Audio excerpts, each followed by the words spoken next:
what's happening to our soul, what's happening to your soul, and are there influences trying to steal your soul?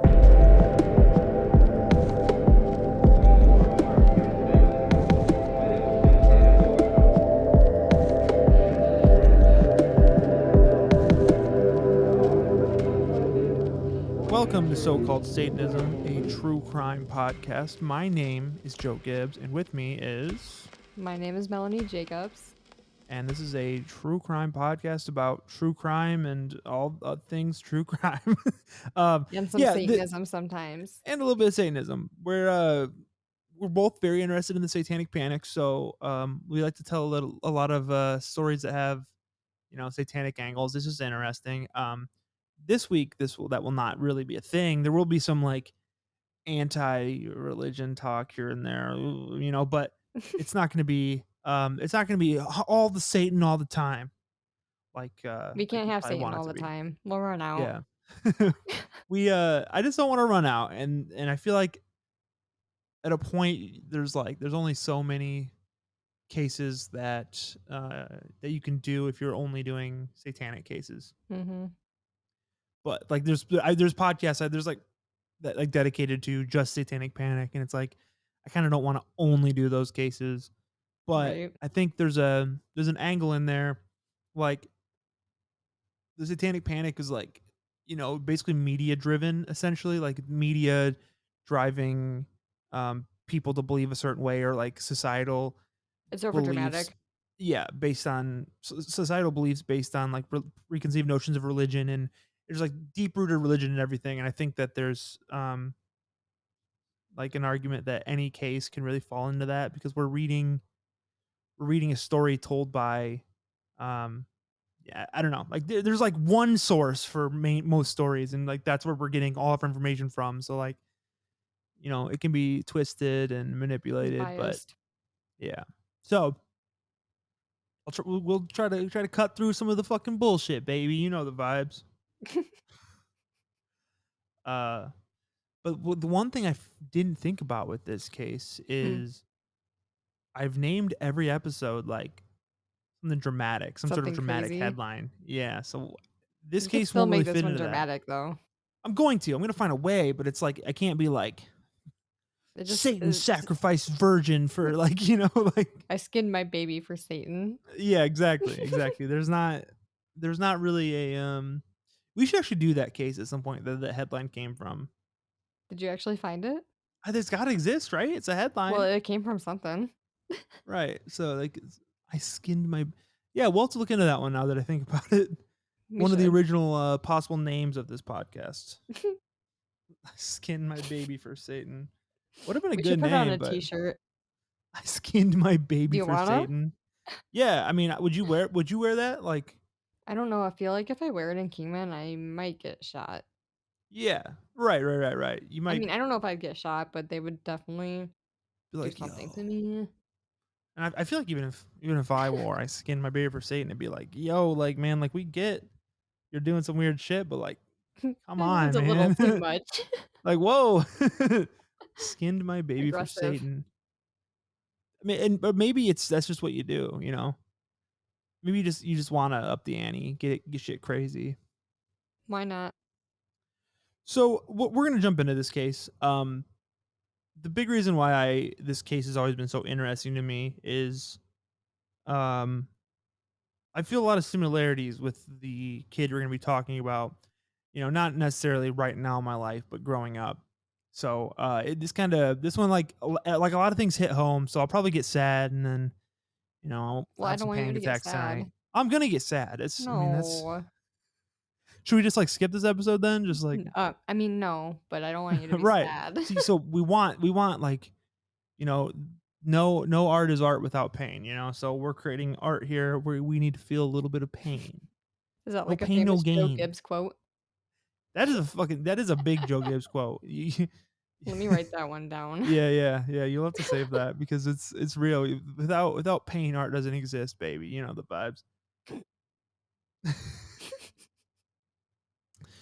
So let's start at September 1st, 2015.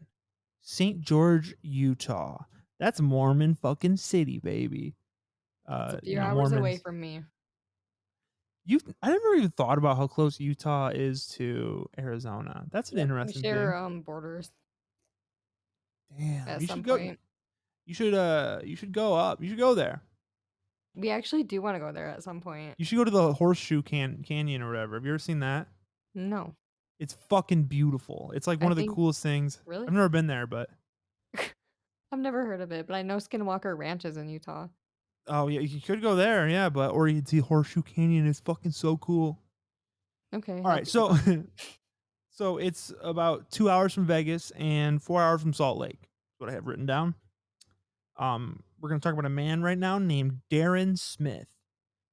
Darren Smith was home waiting for his son Mason to arrive after school. And this is a these are Mormons, so Mason is spelled Macin, which it's some white people shit to spell names wrong, or spell names differently to be quirky. But why is that specifically Mormon? I don't know. Oh, I I didn't thought know. I I was didn't know thinking if it was like a like thing. I don't know anyone Mormon. it feels like a Mormon thing. It feels like a white lady that wants to be interesting. It's just like, I'm gonna name my son Mason, but I'm gonna name him Macin. Yeah, I You get know, it. it's got Yeah, that vibe to me. And I don't know why I try to tie that in with Mormonism, but I get it. here we I get are. it, but Yeah, yeah, I'm gonna question it. welcome to my jokes that don't land. We're gonna have about 15 more of them today. I'm ready. So he had plans to take Mason driving. He was gonna learn. He was trying to learn how to drive. He's 17. He wants well, his dad wants him to get his life moving. Get that car license going, baby. Get the rubber on the road. Get it, I guess. So 3:15 and the bus arrives. No Mason.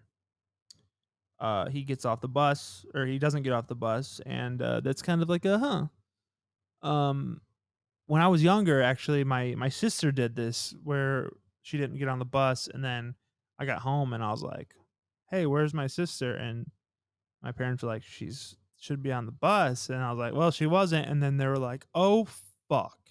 Uh-oh. Turns out she just stayed at after school club, but it is a bad feeling, when you're like, I remember Well, yeah, like I don't have a lot of childhood memories because I have depression, but I get it. um, I remember being in the car and like driving into the school to see if she's there, and it just being like a really fucking scary thing. Mhm. So it's a scary thing when your kid doesn't get off the bus. I imagine. So let's talk about Mason a little bit. Um, Mason was born April 7th, 1998 in Canada. Can you do a Canadian accent? I don't think so. What are you talking about? I don't think you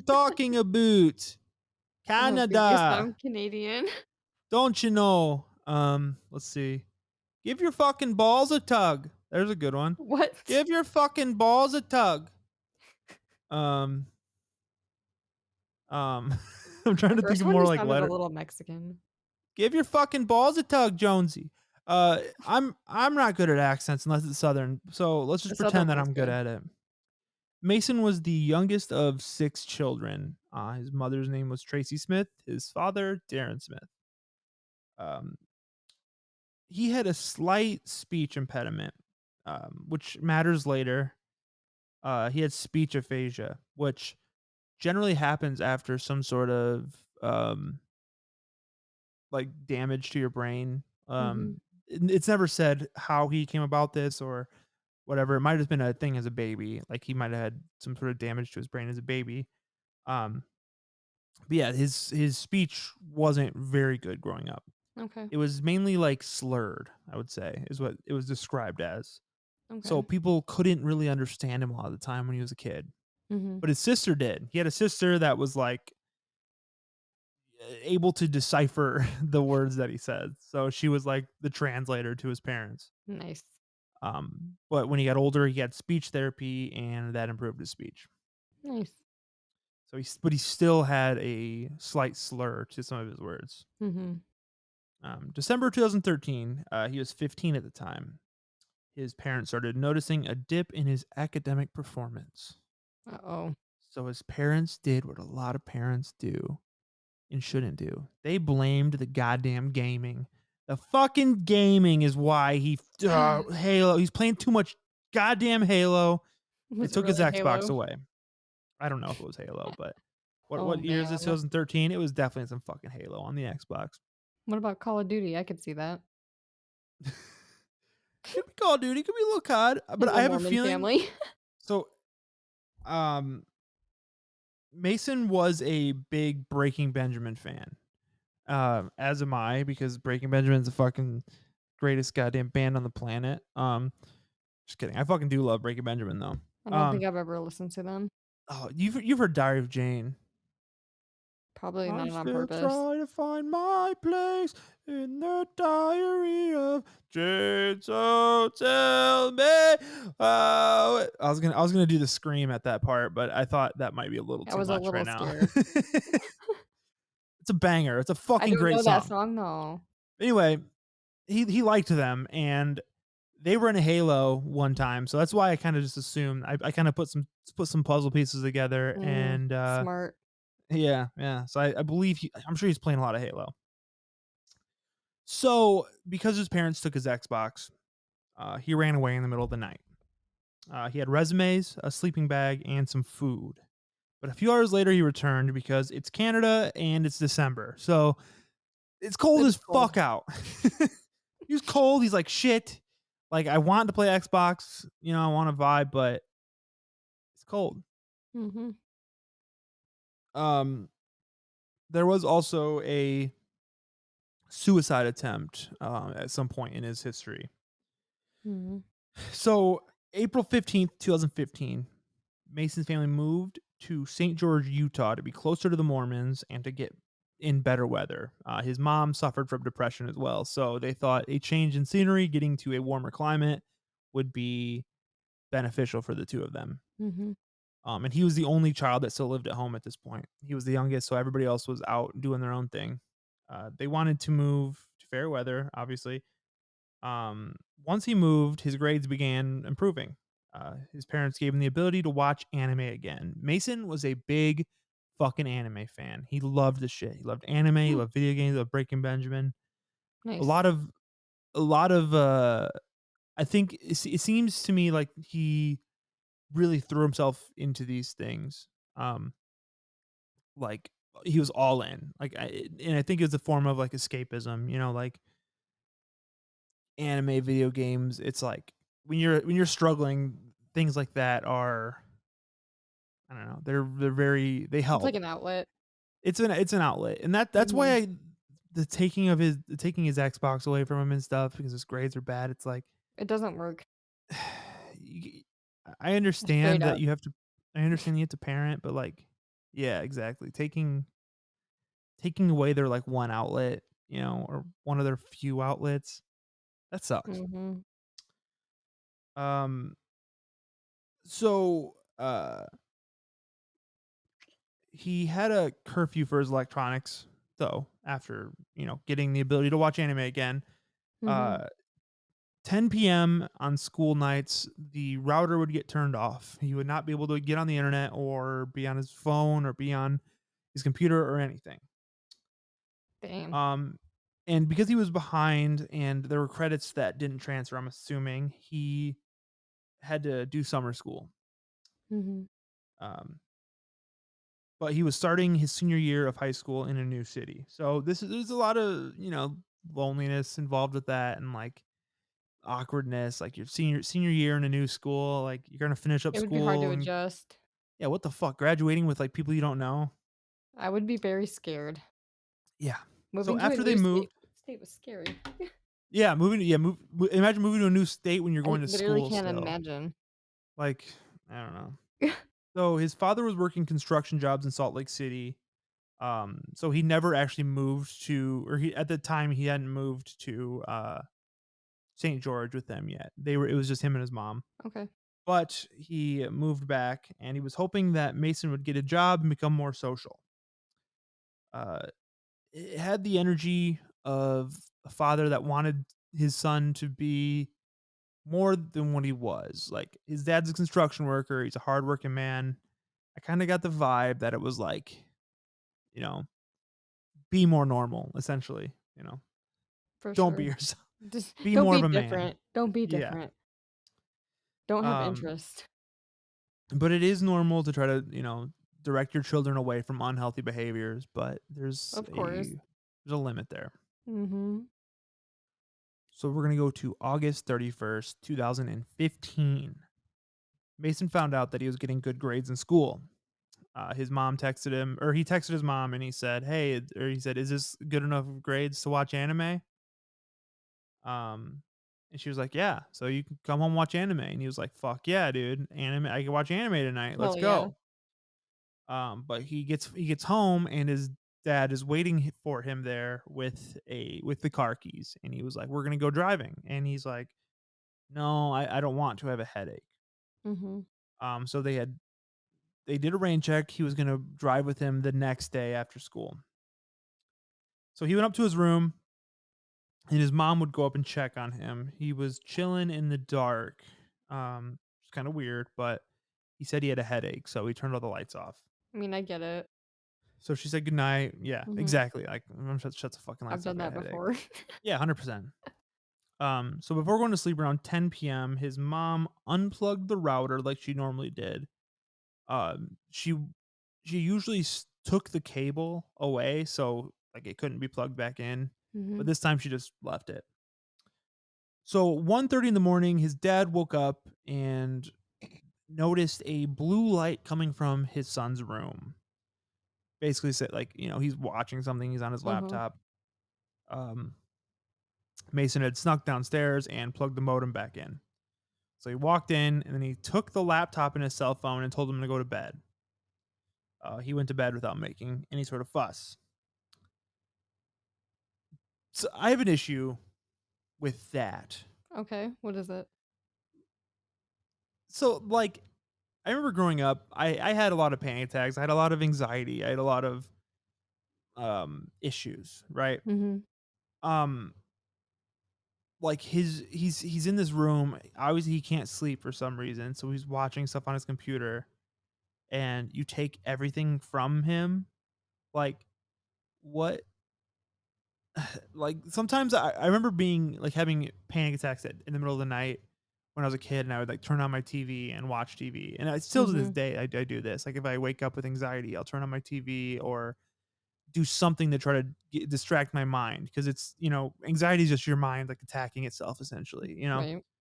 or it can be. Um, so like his dad taking his phone and his computer, just leaving him in the dark with his thoughts, like I don't know. Something Or about even that if just you feels can't so sleep, it sucks. right, exactly. Like you're just sitting there, like you're sitting there in the dark. You're depressed. It's Right. I don't know. So something about just taking away all of his stuff, like just feels wrong. I don't like it. My parents definitely did that though. Yeah, Yeah. It sucked. like you said, you just have like no electronics at all, or what? Yeah, they used to unplug the router at night and stuff. Oh man, that sucks. Yeah. See, I never had internet really because my parents were poor and we lived in the middle of nowhere, so internet sucked. So Yeah. all right, so here's where timing matters a bit. 7 a.m. They Darren knocks on his door and makes sure he's up and getting ready for school. He says he is. So at 7:30 they hear a fuss in the kitchen. So somebody's going through the kitchen, Mhm. and at 7:40 they hear the garage door closing. Assuming that he was walking to the bus stop, which is about 2 minutes away. Darren says he went to the gym, and then his mother went to work. When 3:30 rolled around, Mason wasn't there, so they started to worry. They had plans to go driving that night. Darren texted Tracy and told him that he wasn't home. They thought he was upset and just blowing off steam, but they couldn't contact him because he didn't have his phone. Mhm. They checked their email and they had one from the school that said he never went to school. He was absent all day. So somewhere in this, at one point in the story, um, Darren would later say that he went into Mason's room to um, get his laptop charger so he could see what he was looking at or something like that. Hmm. We'll Interesting. talk more on that detail later, but Okay. I just wanted to throw it in there. Thanks. So Tracy returns home to check his room. Um, what was kind of weird is his door was locked, and so they popped the lock or whatever and went in. Nothing weird. And see, that's where it gets kind of weird that his dad says that he went into his room. Like he says he went in his room to get the charger, yet he came out after Mason had already left. Yet the door was locked. Like, did the dad relock the door? That It's kind doesn't of it's add kind of up. a it's kind of that there's kind of like something weird at that thing. Mm-hmm. So although Mason didn't have that many friends, Tracy went through his contacts and texted the few that he did know to see if they knew where he was, and nobody did. They checked the local youth group church. Usually goes there on Tuesdays. He wasn't there. 10 p.m. He still hadn't returned, so they went to the police to file a missing persons report. Because he had run away in the past, police assumed that that's what happened. It's police always assume it's the most obvious thing, no matter what. So the following day, Tracy went to the school and paid up his graduation cap and gown. This is September, so I don't know. There's no reason to believe that that's weird that she went to do that, but like I think either way, it says that the disappearance is temporary, that he's run away or whatever. Mm-hmm. And she finds out while she's there that he didn't show up to school again. So they decide to investigate his room a bit more. They find his school supplies that he normally brings with him underneath some laundry, hidden, to throw them off a little bit. Mm-hmm. They also find out that he left without his ID or his wallet, which still had money in it, and he didn't have his passport. He didn't have anything. Hmm. They called the bus company and found out that he never even got on the bus. So, yeah. Wow. 3 days later, the police started taking it a bit more seriously, and they began to investigate the family. They learned about all of his recent life changes and about the electronic discipline that he'd been receiving. There were reports. Later, there were reports of a boy that was hitchhiking, trying to get to Las Vegas, about a 2-hour drive. Mm-hmm. They went there, they checked it, they couldn't find the kid, and then they eventually would check I think 2 days later, they got to the surveillance footage, and then they found out that it wasn't him. Okay. More reports came in that said there was somebody in Las Vegas that resembled Mason just wandering around. So his father went to search with, I believe, his brother. Okay. With his father's brother would be Mason's uncle. And they searched the streets and nothing. I can't imagine searching Vegas. Right? Yeah. It's Like, huge. where do you look? There's so many places, Right. Like, what do you start? Like, you just walk the streets and and hope there's you see so many somebody? people there all the time. Yeah. Like, it's never not busy. Yeah. So finding a needle in a haystack times Right. a million. Yep. So his computer and cell phone were searched to find clues. Nothing. It had been he deleted his history and everything a few days before. Their neighbor called the police to say that she saw him walking in the neighborhood around 3:15, which is kind of interesting because that would be later on in the day. It's kind of Mm-hmm. maybe the times are weird. I don't know, but either way, that this lead went nowhere. So the area near St. George is a lot of rocky drop-off cliffs. It can be really dangerous to walk around. So locals searched the area, but nothing was found.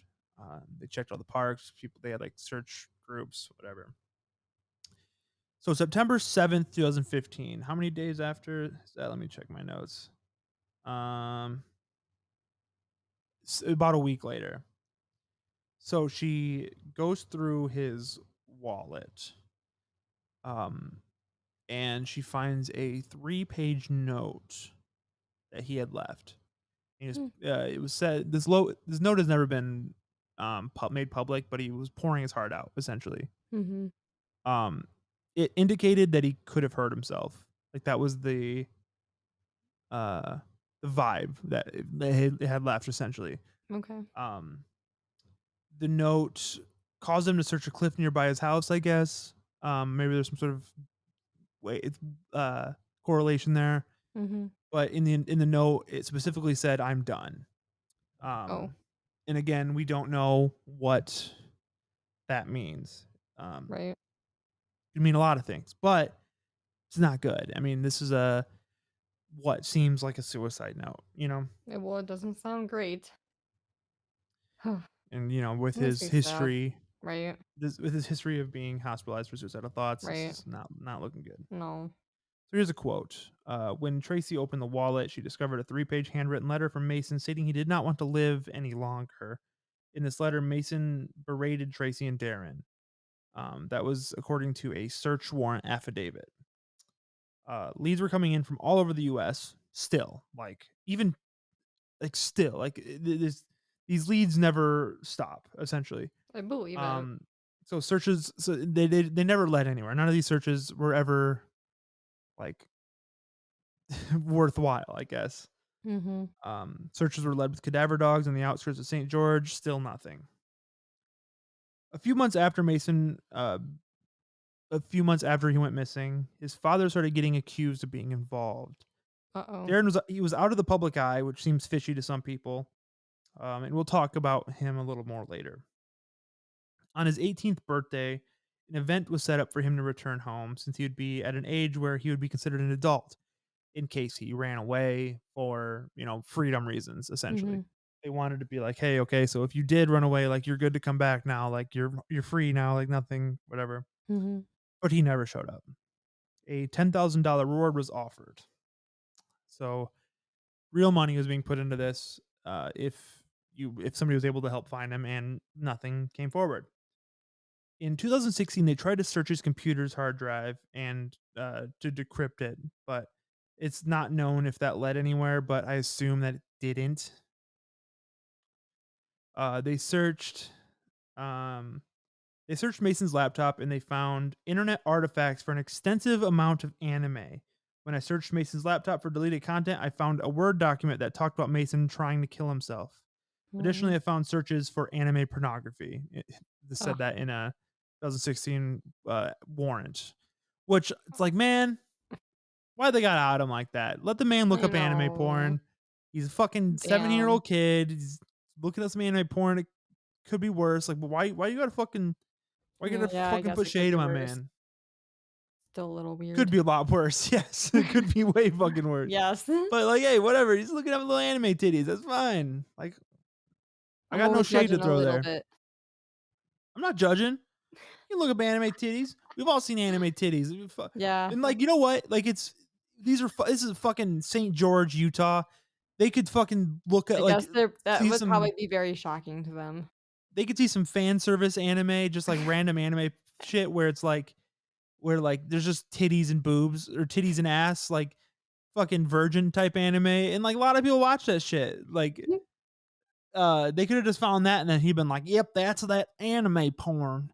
I've heard about that anime porn." And it could just be like fucking, whatever, whatever. Either way, hey, no shame No to shame in the watching game. a little anime porn. No shame in the game. Little hentai never hurt anybody. Don't say that again. Why? Has hentai ever hurt anybody? No. Oh, at least I don't think so. It's just See, shout out to all my hentai homies. I didn't know you were into it, but I fucking thanks love for the letting me shit. know. It's the culture, baby. Wow. I learn new things So every day. So let's talk about a couple credible sightings here. Possible sighting number one: there were two girls that claimed they interacted with him at a Panda Express. He said that he asked them for bus change. They remember it because of how polite he was and his speech impediment. They met with his mom at some point and listened to the voicemail that like on his phone that like was his voice, and they were like, Mhm. "Yep, that's definitely him. That's definitely him that we talked to." Um, the surveillance in the Panda Express wasn't working, obviously. Of course. Later, police said they ruled this out as being him. Hmm. So who the fuck knows? October 14th, 2017, searches were being held along the. Did I write this right? The Virgin River. What the fuck? Did you Either way, did you there's write that? I don't know. Along the Virgin River, they found an XL T-shirt on its banks. It was obvious it had been there for a while. They thought it could be blue because, or they thought it could be Mason's because it was the block colors that he was wearing, and it was an XL. Seems like a stretch. There's no proof that it was his or Mhm. whatever, but it's a possibility. In 2016, there were sightings of someone who looked like him in California, which was interesting because he had talked to his mom about living there. Mhm. Um, there's like this rumor that she said like that he told her that he wanted to go to California, and she said, "Would you tell me first before you went?" And he said no. Hmm. So it's interesting, It but is. that's just a fucking rumor. You know how rumors Mhm. are. Yep. So the two running theories for his disappearance are one, suicide. Two, he ran away. Mhm. Um, do you have any thoughts on which of those you would lean towards? I would assume suicide, but Me since too. you said Me too. something about the dad, I'm kind of still thinking about the dad. You're kind of Yeah. murder angle. I don't know. So we'll talk. You hinted at We're the dad. we're gonna talk about that in a bit. Um, I lean towards suicide, Mhm. and I guess I should probably get to. We'll get past some more things, and we'll get to a discussion point because there's some things I wanna hash out here. Um, and also his mom was a Mormon, right? His dad was like not a Mormon, which is kind of weird. A Mormon with a not Mormon. I Interesting. don't know how that works, I don't. but Hmm. there's some weird Mormon shit that people have theories about. Like Okay. there's one theory I saw that a there's a group of like people that save kids from Mormon families and give them new identities. And that was a theory that some people ran Okay. with for a while. And it's like, Okay. What? no, I don't think so. no, that's not happening. So here's a quote from Reddit that I thought was interesting. It's because I'm gonna say I think this feels like a Southern person wrote this, so I'm gonna Southern accent it I'm if ready. you don't mind. All I right don't. then. It's because the father killed him out of embarrassment of the son's homosexuality. The father had enough of it, grew tired of having to put up a charade and defend his son's homosexuality. So he invited him out for a hike, an unpopular hike one morning, and pushed Mason over a cliff into a narrow ravine or perhaps into a river or creek. His mom knows what happened, but she's being a very good Mormon wife, keeping her feelings on the inside. Mormon men hate it when their wives have their own mind. So she is typical, just like her Oh. darling husband, who one day thought it would be best to kill his son. I know this in my visions. It's always the same scenario. I'm 100% positive, and law enforcement is keeping quiet. They all work together, the mob, the Mormons, and the fundamentalist Mormon polygamists. They have a strong network in St. George. The police and his family know where Mason is, and that's okay with them. What the What do you fuck? think of that? I don't Fuck you think know. of that? You think his dad took him out on a hike and then killed him in a ravine? I don't know. That letter was pretty wild, though. Yeah, who the fuck writes that? What the fuck I is that don't shit? know. So she is a typical. Yeah, whatever. Unfortunately, they have since the going Mason going missing, they have gotten a divorce. And the disappearance is the primary cause of that. She Mhm. believes that he ran away, and he believes that he's dead. Hmm. Um, in 2019, police believed the parents could have something to do with it. They started investigating them pretty heavily. They started to believe that it might have been a murder. From a affidavit in 2017, they said throughout the investigation there have been discrepancies between what Mason's parents, Tracy and Darren Smith, have told the St. George Police Department, Red Rock Search and Rescue, and the media. These discrepancies all point to the fact that Tracy and Darren know more information surrounding Mason's disappearance than they have disclosed. Um, they took this so seriously they put a GPS tracker on Darren's truck for 60 days. It Wow. didn't show anything, but Mhm. they both parents were okay with it. They were like, "Yeah, that's fine." Like after they found out about it, they're like, "Cool. Like that's Mhm. totally fine." Um so shit, sorry. I'm like I read like these notes really weird. Uh they thought he was falling into the depression he was in when he committed suicide, like they thought he was falling into that same thing. So they didn't want him in his room all day. Mhm. They claimed his depression was getting worse and worse, and that is why they took his electronics. They were trying to get him to be more social and lively, which is fucking stupid. Mhm. Um, I agree. like essentially, that's just saying stop being depressed. Just stop being D- depressed. What? Just be happy. Why can't you be happy? Why Just can't you stop be being normal? sad. Be more What do you have to be lively. sad about? You're killing the vibe. You're being more lively. Yeah. So that's fucked up, I think. It is. Like I if you agree. know if he's falling into this depression, like you We're got just to gonna make it find a a little worse, right. Let's take away the one thing, his one source of escape, right? like his video games and his anime. Like just fucking, I don't know. It's obvious you have I I don't want to say neurodivergent, but you have a uh, not normal child. You know, he likes Mhm. anime. He doesn't like having friends. Like, I guess maybe that's insulting to say not normal, but you know what I Well, mean. he Like, he's seems like not a a loner type. he's a loner type, Yeah. non-social. Yeah. So one of the discrepancies was in the timeline. Mhm. Mason's father said that he went to the gym in the morning after after Mason had left. So he said that Mason left at 7:40. But Darren has a check-in at the gym that he went to at 7:45. Interesting. Um, the bus was scheduled to pick up Mason at 7:41. Mhm. So they live about 10 minutes from the gym. So there's not really a way of him to make it to the gym by In five then. minutes.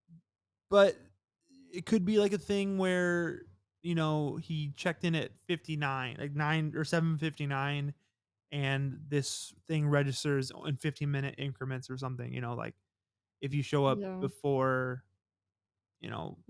know. the hour, yeah, maybe That's it just weird. says 7:45. You know what I mean? There could be Mm, something there. I don't know, but that's like where my brain went because it's 7:45 exactly. So it's like it seems like it's some rounding. I don't know. Either way, some slight discrepancy. Um, so the fitness clock could have also been off. It could have just not been set to the right time. But it Mhm. says he got there at 7:45. Huh. A retired police detective helped with the search claims that Mason's dad told him specifically that he didn't hear him leaving in the morning, and that it's possible that he left at night. But both parents had said something about hearing a fuss in the kitchen and whatever. But eh, I don't know. He could have left at night, I guess technically. Mhm. Police also note that neither parents called or showed up to check on the progress of the large searches that were being held.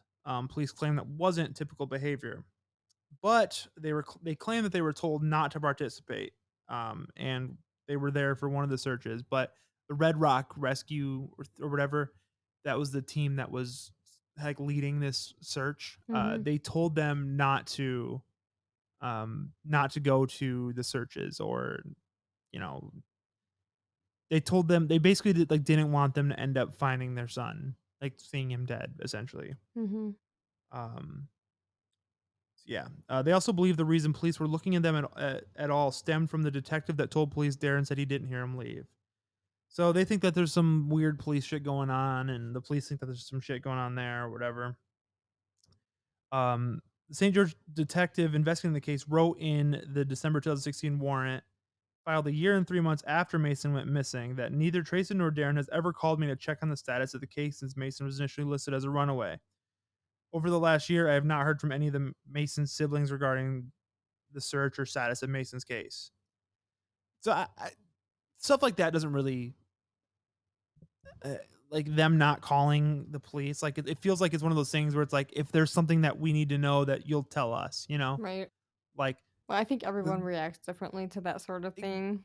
Like, I don't exactly. know how I would react if I had a child that went missing. I don't know. And that's my point too. Like Mm-hmm. how are you going to judge somebody for how they react to grief and trauma? Right. Darren said, as far as me being investigated for homicide, that's completely absurd. He left a suicide note.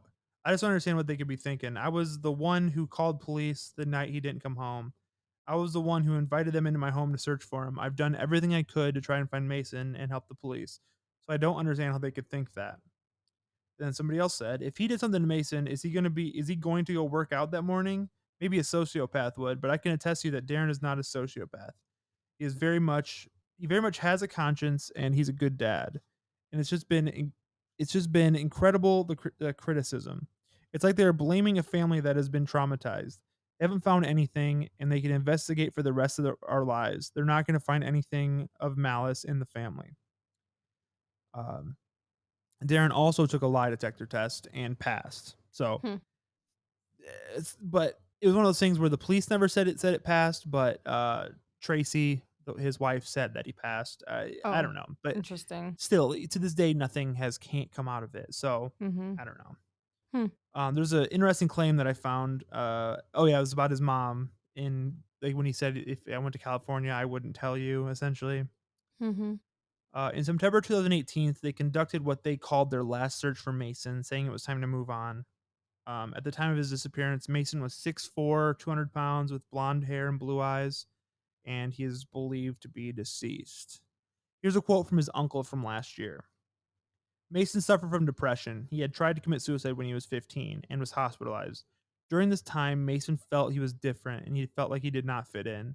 I have read the note he left, and it's heartbreaking. I've always felt Mason committed suicide, but I've always wanted answers. And if that's what happened, a proper resting place for him and the peace of knowing. Hmm. Pretty sad. His uncle like put a whole thing about mental health and saying like you know there's a Facebook group dedicated to him called Mason's Army, Mm-hmm. and there's 54,000 people in the group, and Wow. it's like he's basically saying like, you're not alone. Like, people, if you go missing, like there are people out there, like people care about people. Essentially, it's all that shit. Like it's Mm-hmm. yeah. So here's where I want to get to some fun stuff. Fun Some stuff. real fun stuff. Because as of this day, as of right now, Mason has not been found, and there's no new clues in recent, that's come out recently or anything. It's all the same information for like the last like 5 years. Mm-hmm. Um, they've done searches. They've continued to search. They have found nothing. Nothing of Mason. But I found a man that got a little too interested in this case. Hmm. His name was Bob Odie. Oedy. I'm assuming that's Odie. Mm-hmm.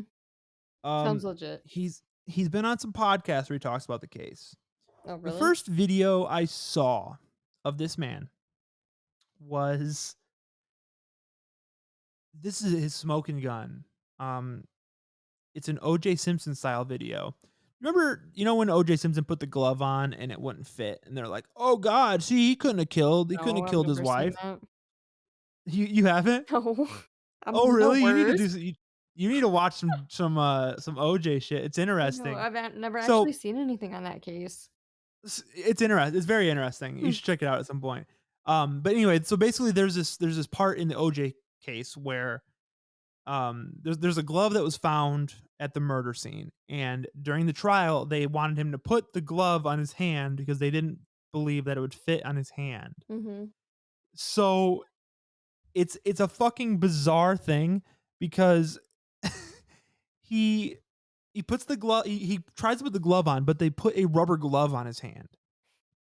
So they're putting a leather glove on top of a rubber glove, and it's just not going on. And he's trying to put it on, and the lawyer, I think Johnny Cochran, I don't remember who exactly it was, said, "If the glove doesn't fit, you must acquit." It was like a What the very fuck? famous line from that. But it's like so it's essentially he's trying to put this glove on. And he's like fumbling with it, like he's like, I can't get it on my hand, and it's this whole fucking corny charade. Mm-hmm. But essentially, Bob Odie made a video where he tried. He wants to make it seem like his mom planted the 3-page note into Mason's wallet. So he took a he, he takes a wallet, right? And he says, "This is a wallet that a teenager would use," essentially. And then he rips out 3 pieces of paper from a notebook, folds them up, and then puts them into the wallet, and then closes the wallet. And he says, "See, you would have known it was there from the beginning." And I'm like, you stupid son of a bitch. He did that in You real know, life. so they said it was a 3-page letter. So he could have written front, back, front. Okay, so that's 2 pieces of paper. Mm-hmm. I could fold up 2 pieces of paper and fucking tuck it in my wallet and hide it easy. He was like, showing the wall, and he's like, "Look, you can see the fringes of the paper." I'm like, "How the fuck do you know this kid left the fringes on the paper? You stupid motherfucker!" Like, I understand wanting to look more into cases, but like, come the fuck on, you stupid motherfucker. That's dumb. Like he says, and for this reason, at the end of all his videos, says, and for this reason and many other reasons, I think the case of Macin Smith needs to be re-examined. Good work, Bob. I just like, we're gonna talk about him more, okay? He claims that he said that Darren went to Mason's room to get the laptop cable, and he said that's a big inconsistency because why would he go? Why would he go into his room, take the cable, leave the room, and then relock the door? And I do agree that's weird, but it feels like there's some sort of miscommunication happening in there. Mm-hmm. Like I don't know. That's like the one weird thing. But that's like another smoking gun for him. That is fucking proof that Darren Smith killed Macin. Oh, all right. This guy also made a video about the Mormon support group that I talked about earlier. Mm-hmm. But he didn't really say that he believed it. He's like, "What do you think? What do you think happened?" It's like, motherfucker, like, all right. Here's one of my favorite things that he did. He made a terrible Photoshop of what he thinks Macin looks like now. So, Melanie, I sent you a picture. I want you to examine that picture real quick, if you don't mind. This is a picture that is used in a lot of Mason's things. Mm-hmm. Let me send you another link because I want you to see what this fucking guy did to this picture. All right. Finding our messages, finding Melanie's name, and sending. Okay. Are you sending it over text or Snapchat? Text. Okay. I just sent it. So I want you to go to that link and then scroll down to when you see the first picture. What? You see this? What? They took that picture of him. Why do they think that he looks like that? They took that picture of him. This is a real website. Photoshopped some wrinkles on his forehead and a beard and long hair. And gave him long blonde hair, and it's a fucking terrible Photoshop on top of that. And so he took this picture and he tried posting it in the Mason's Army group, right? So the Mason's Army group on Facebook, he gets on this after watching the the Investigation Discovery disappeared video on Macin. He gets on there. He's like, "Oh wow, I want to go see." Yeah, so we're gonna talk about that next. But he gets on there and he says, "Why are they not talking about Macin anymore?" He's like, "They're talking about all these other missing people, but they're not talking about Macin enough." So he's essentially claiming that they're not doing hard enough work on Mason's case, essentially. So he posts this picture and he says, "This is what I think he would look like." And then they're like, they like weren't responding to him and stuff. So he went to the news and he tells the news, like, you know, there's so many missing people groups right now, and and Mason's case needs a little more. It needs to be looked at harder, and they're not looking at it hard enough, and all this shit. And his family's like, dog, like nobody in this family grows a beard. Like he wouldn't look like this. Like he couldn't grow a Well, beard. why did And they took the fucking he literally just took the picture and added a fucking beard and long hair to him. I know? I Okay, just so can't. then I can't. then you scroll down a little more, right? And they post another picture of him with shorter hair and still the same shitty beard. Did you see Okay, the one with the mask on? Yes. So this first one's is age progressed 5 years. Okay. In the next one, they say this is how Mason would look today with the surgical mask on. They photoshopped the fucking mask on this kid, so it would look like he was like what he would look like during COVID. And they didn't do anything to his picture. They took his normal ass picture and put a fucking mask on him. They didn't age progress it or anything. Like, you're not helping fucking anything, you stupid fucking moron. You're just I literally can't with these pictures right now. isn't it incredible? Truly amazing. I give it a 15 out of 10. So there were a couple things on here that I think I go farther down and I can find it. So I want to go through. All right, so here's something. It says this is what this guy Bob Odie here he posted a survey. All right, so we're gonna go through the survey quick, okay? Okay. All right, so your depressed teenage son goes missing September 1st, 2015. Would you go to your son's school the next morning to pay for his graduation cap and gown? I don't know. Yes. Like, what does that do with anything? Would you wait until February 16th, 2016 to offer a award for information? I don't know. Would I like what the fuck? How do you get a reward money? Like what the fuck? Okay. What? Would you attend his sibling's wedding 10 days later while community volunteers conduct a search? Yeah, probably. What are you going to do? Stop the wedding because your son's missing? I don't know. Like, what the fuck? Like, okay, his son's missing. Like, what are you going to do? Just, I don't know. Would you search your son's wallet and find cash and identification but miss a folded handwritten note? Well, possibly. They could have put the note in the back of the wallet. Would you wait another 6 days to go through his wallet again? I don't know, maybe. Like, who thinks to search a wallet? Like, why would that be what you would search? Why would you search a fucking wallet? Would you refuse to publish the contents of a handwritten note written by your son? Well, yeah, if it's a very personal fucking thing. His words weren't meant to be read by everybody. Right. Would you sell the house where your son lived? Yes. We got a divorce. We need a house. Would you change the name of the Facebook group from Help Find Macin Smith to Mason's Army? Yes. Why not? What the fuck? Oh, here's a fun one. Would you refuse to allow an age-progressed photo of your son be posted for the Facebook group? Oh my god. And it's that beard one, that fucking first picture on No. that thing. Oh But my yes, I would refuse that. God. Would you Embarrassing. stop paying for your son's cell phone knowing that he might call the number someday? What? Yeah, like what the why this motherfucker is using those things to try to say that his parents killed their son. Oh my god. So That's here's what he really wrote. reaching.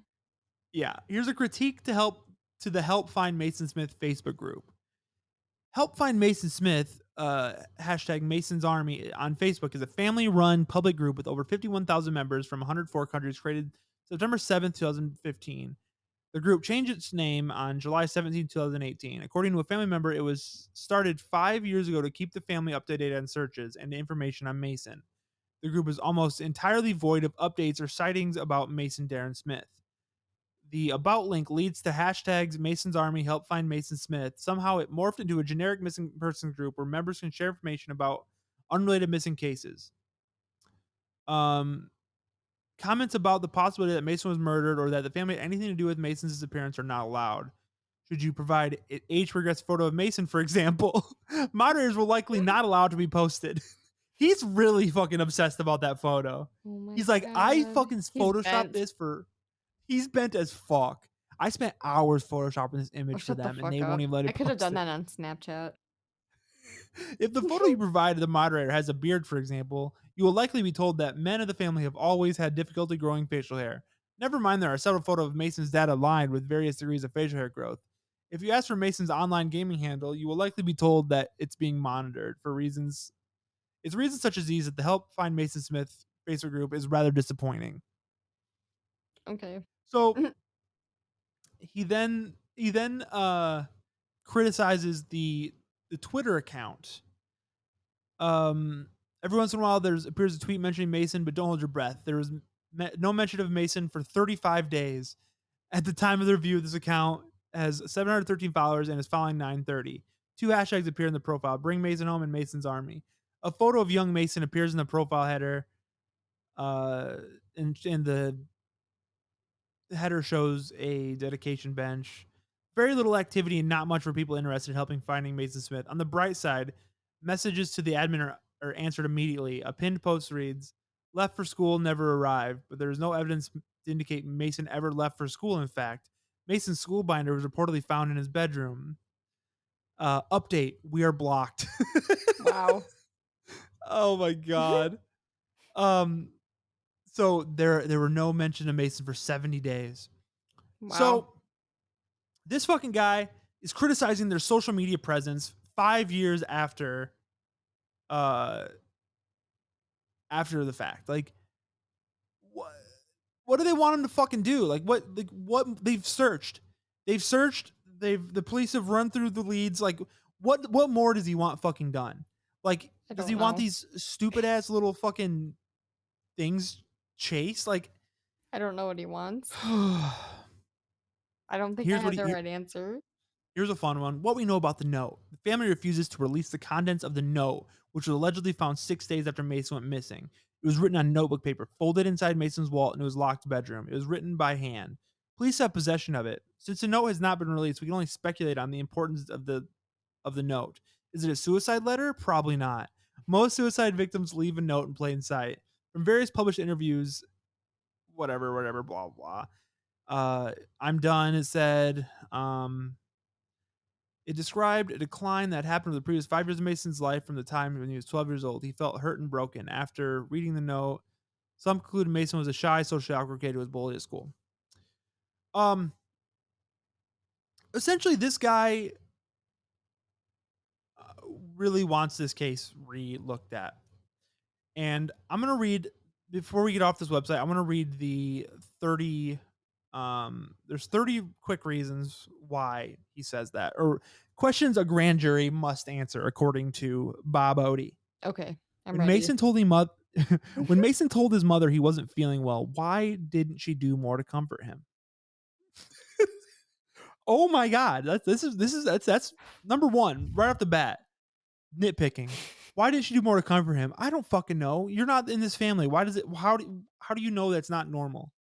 Like, I don't. Okay, number 2. Oh my God. Why would parents of a child with a history of severe depression leading to hospitalization take away a cell phone, laptop, and internet access, knowing his grades were brought back up? This one, I agree that that's parent fucked logic. up. I can't understand it. Yes, it's exactly, it's parent. They didn't do anything illegal there. It may have been wrong, but none of that suggests that they killed him or hurt him or had anything to do with this. Would a mental health therapist with a bachelor degree in behavioral sciences not know confiscating a teenager's cell phone would be like taking away a teen's identity? Okay, yeah, again, it's fucked up, but like that has nothing to do. Like, it doesn't mean they killed him. Right. What percentage of parents at Desert Hills High School paid for their sons or daughters' 2016 graduation cap and gown by September 2nd? 266 days in advance. That was another one that in all the I listened to a couple podcasts that he was in. Mm-hmm. That was another fucking thing. This man tried to drive the fuck home. He really wanted, he's like, why did she pay for that so early? Why the fuck? Why did he pay for that this early? I don't Like, know. who fucking knows? Like, it's every school is different. Right. Why does the brother-in-law's public statement about an argument that night between Mason and his parents seem to contradict the mother's account? Why choose to call the most recent search the final search? Okay, there's an answer there because they've searched fucking everywhere. Like, what are you going to do? Just keep searching? Right. And Why put the date Mason went missing on the dedication bench as if date of death? I don't know. That doesn't make any sense. Why has the family refused to release the contents of the note if it doesn't implicate them and may offer clues to searchers looking for Mason? It's Because personal. nope, personal, 100%. Why did it take 6 days to find the handwritten note? It was in a wallet. Oh, who would think to look in the wallet for Well, they're clues? concerned about where their son's at, not where his Yeah, wallet's at. yeah, right. Like, well, I'm gonna open his wallet and try to figure Yep. it out. Why does Mason's mother consider the words "I'm done" to mean I'm gonna hurt myself or I'm gonna commit suicide and not I'm out of here? I feel like Bob didn't research this case. Right? Why didn't the mother join her husband to search in Las Vegas? Oh, okay. Did Darren's brother travel with Darren to Las Vegas to search for Mason, or did he meet Darren in Las Vegas? Why does that matter? Why did Tracy say Mason's room was locked when she came home early if Darren claims he went into Mason's room earlier to take his power cable to see what he was looking at? That one's weird. That one needs to be Yeah. figured out. That's the only one I'm going to give him. That one's interesting and weird, but like the police would have done something if they believed. I mean, I guess police don't do shit, so maybe not. You never know. Um what leads Mason's father to believe his son committed suicide when no remains have ever been located? Because to dis so okay, so the big thing here is like they say that some people think that he disappeared to go lead a new life. Hmm. Like that is the most unrealistic thing I've ever heard. Like what are you going to do? You're going to go start a new life somewhere like in this day and age? It's I not fucking know. possible. I know. Like that's their other option is that. Let me see if any of these other ones are really. I bet they're all Oh, stupid as fuck. did the parents pass the polygraph test? Okay. Um, did Mason ever skip school in the past? Okay. S- so stupid. What was the exact text Darren sent? Um, did Darren's yard work the day Mason reportedly went missing include digging? Holy shit. Wow. So yeah, so Mason Darren said that when he came home after the gym and he did yard work all day. That's Hmm. what that's referring to. Okay. Um, let's see. So they asked if okay, it's just a bunch of fucking bullshit. The rest of it, I'm not even gonna read the last like 15. They're just I don't nonsense, think I could absolute sit through nonsense. them, to be Yeah, honest. it was just fucking absolute nonsense. So this guy fully believes that the parents had something to do with it um with no proof. Yeah, he's got some questions that I'm assuming police have answers to and haven't released for a lot of that stuff. Like Hmm. police were obviously wanted to check themselves and see um what like is going on, but so here's where I would like to talk about my theory on the case. Just to close this out. I I do think that the parents are not saying everything. Um, I do believe that there's some sort of hidden, I don't want to say abuse, but what could be seen as abuse that they don't want being public. Like, it said that he took Mason's stuff in the middle of the night and he said there was no argument. I bet there was an argument. I bet there was a little fuss there. I think every I family don't has issues that they're not just gonna tell the public for everyone to hear. Be right. like, we argued about all this petty shit that doesn't matter right now. Exactly. You know what I mean? Yes. Or Yes. even I so, they're not gonna right. say every argument they've ever had. Exactly. And it's like I'm not gonna. What I believe happened was that there was an argument. There Hmm. was more there that the parents don't want to say. I believe that the note probably said something more like it criticized the two of his parents, um, and they don't want that out because like then there's gonna be more of this like these fucking armchair detectives, But the parents fucking probably don't want watching. them to look bad either, like Right, themselves. exactly, exactly. I'm sure that I don't agree with their parenting style. Right. I don't. I think taking um your one outlet of escapism away from a Mhm. kid like that is super fucked up. It's super mean. It's super like I feel like it's horrible. But Does more do I harm than blame good, them? Do I blame them for the murder? No. I think, right? they may have made a mistake there, but, like, Well, they I thought don't what know. they It's were not like doing an was right. exactly. I don't think that there was malicious there. I do think, like, it's possible that the father, Mason and Darren had a bad relationship. That's possible. Mhm. But do I think that that's cause for this? No. I think Mason was a mentally ill kid, um, that couldn't take it anymore, and, Mhm. you know, I don't know how he ended his life, but I believe that he did end his life. Mhm. I believe he was walked out in the desert, and I don't know. Like it's interesting, but I don't think he's out there somewhere. I don't think he was murdered. There's a theory that his dad like he got in a fight with his son that night, and then he hit his son in the head, and his son died, or Mason died that night, and then they covered it up the next day or something. Like, I don't where's the think proof? so. Where's the fucking proof? Like, you Right. can't just like these parents, although that they had a parenting style that I don't agree with. Mhm. I don't see I don't see them as like I don't think there's a reason to speculate on them committing a murder. like, I agree. like they lost their fucking son, Right. and they probably blame themselves. I Mhm. guarantee they blame themselves. Well, yeah. I'm sure the note said a lot. Yeah. Yeah.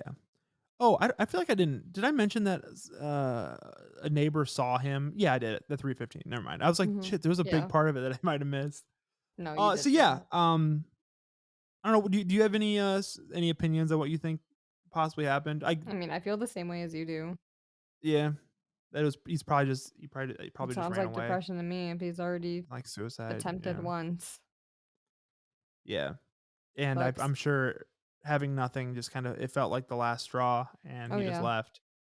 It's like it'd be kind of nice to believe if he went and started a new life or something, Right. but I don't think he saw any hope. yeah, that's kind of my thought too. I Mhm. think especially at that age, with he doesn't have a lot of friends in the school. He's you know his dad's and I think his dad seems like I don't want to say hard on him, but like that he really wants to have a normal son, and I'm sure it's a lot of pressure. It seems like he's got 5 siblings that are living normal. Right. Um, and I think this is another story where I since true crime is so popular, I think a lot of people like to try to get their own conclusions for cases like this. Mhm. And while I understand that, I think it's really dangerous to like fully believe these things. Like it's Definitely. interesting to be like, hey, I want sorry. Definitely. I was just agreeing with Yeah. you. Oh, Sorry. sorry. Yeah. I feel like it's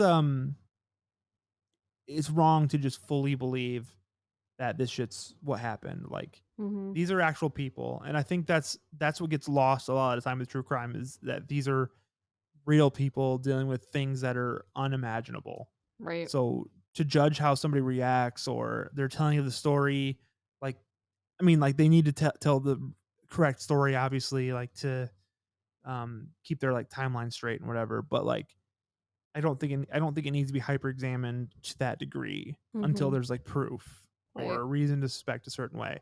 There's no reason to suspect that his parents did anything like malicious in this. I Right. think Mason left and never came home and intended never to come home. He left Mhm. without his wallet, his school, like he left without anything. He just wandered into the desert probably. Like Right.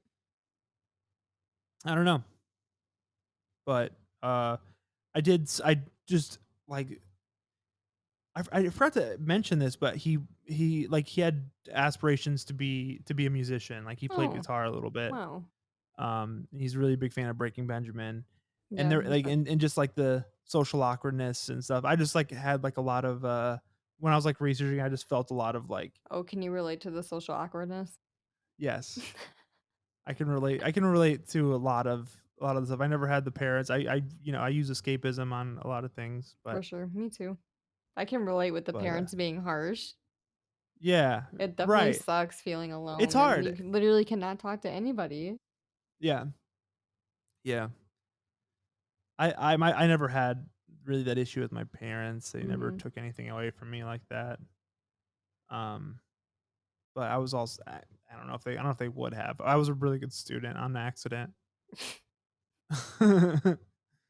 um, but yeah.